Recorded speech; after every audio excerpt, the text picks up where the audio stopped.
पाकिस्तान के army chief general Asim Munir ने एक बार फिर भारत के खिलाफ आग उगली है। पासिंग आउट परेड के दौरान उन्होंने भारत को खुली धमकी देते हुए कहा कि अगर भारत ने पाकिस्तान पर हमला करने की कोशिश की तो पाकिस्तानी सेना ऐसा जवाब देगी कि भारत अपने भूगोल को ही भूल जाएगा। उन्होंने दावा किया कि पाकिस्तान ने हर जंग में अपनी ताकत दिखाई है और अगर कोई दुश्मन हमला करेगा तो उसका अंजाम बहुत भयानक होगा। हालांकि भाषण के बीच में ही मुनीर का स्वर अचानक बदल गया और उन्होंने शांति की बात शुरू कर दी। उन्होंने कहा कि दक्षिण एशिया में शांति अब भारत के रवैये पर निर्भर करती है। साथ ही उन्होंने ये भी कहा कि परमाणु हथियार रखने वाले देशों के बीच युद्ध की कोई जगह नहीं होनी चाहिए और भारत को कोर मुद्दों का समाधान बातचीत से, बराबरी और सम्मान के साथ करना चाहिए। माना जा रहा है कि पाकिस्तान की ये बौखलाहट भारत के मई 2025 में किए गए ऑपरेशन सिंदूर के बाद से जारी है। इस ऑपरेशन में भारतीय सेना ने पाकिस्तान के अंदर घुसकर 9 बड़े आतंकी ठिकानों पर मिसाइल हमले किए थे, जिनमें 100 से ज्यादा आतंकियों के मारे जाने की खबर आई थी। जब पाकिस्तान ने बदले की नाकाम कोशिश में भारत पर जवाबी हमला किया तो भारतीय सेना ने 11 पाक सैन्य अड्डों को ध्वस्त कर दिया और कई फाइटर जेट्स को भी मार गिराया। यही वजह है कि पाकिस्तान लगातार भारत के खिलाफ बयानबाजी कर रहा है।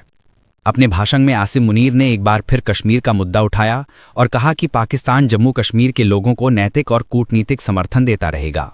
उन्होंने भारत पर आरोप लगाया कि वो अफगानिस्तान की जमीन का इस्तेमाल कर पाकिस्तान में आतंक फैलाने वाले संगठनों को समर्थन दे रहा है। मुनीर ने कहा कि ऐसे सभी प्रॉक्सी ग्रुप्स को पूरी तरह खत्म कर दिया जाएगा। उनका इशारा तहरीक तालिबान या टीटीपी की ओर था।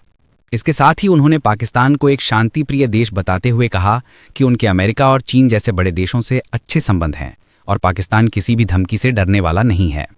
इस पासिंग आउट परेड में मलेशिया, नेपाल, बांग्लादेश, श्रीलंका, मालदीव, कतर, फिलिस्तीन और नाइजीरिया के प्रतिनिधि भी मौजूद थे। भारतीय सेना के सूत्रों के अनुसार ऑपरेशन सिंदूर के दौरान भारत ने पाकिस्तान के कई सैन्य ठिकानों और एयरबेस पर सटीक हमले किए थे। इन हमलों में उनके 4 radar station, 2 command and control centre, 2 runway और 3 एयरक्राफ्ट हैंगर नष्ट हुए थे। वहां मौजूद कई लड़ाकू विमान जैसे कि F-6 और AEWC क्लास के एयरक्राफ्ट तबाह हुए। इसके अलावा पाकिस्तान का एक लंबी दूरी का एयर डिफेंस सिस्टम भी नष्ट किया गया था। भारत की इन सर्जिकल स्ट्राइक से पाकिस्तान को भारी नुकसान हुआ और यही कारण है कि आज भी पाकिस्तान की सेना भारत के खिलाफ बयानबाजी कर अपनी अंदरूनी नाकामी छिपाने की कोशिश कर रही है।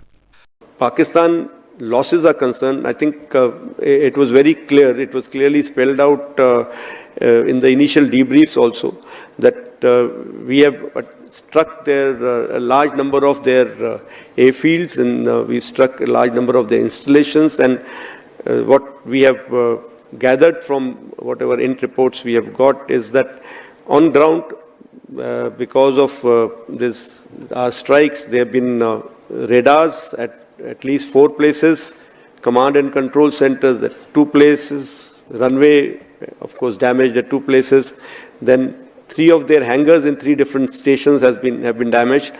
दोस्तों, आसिम मुनीर की इस धमकी पर आपका क्या कहना है? अपनी राय हमें कमेंट सेक्शन में जरूर बताएं।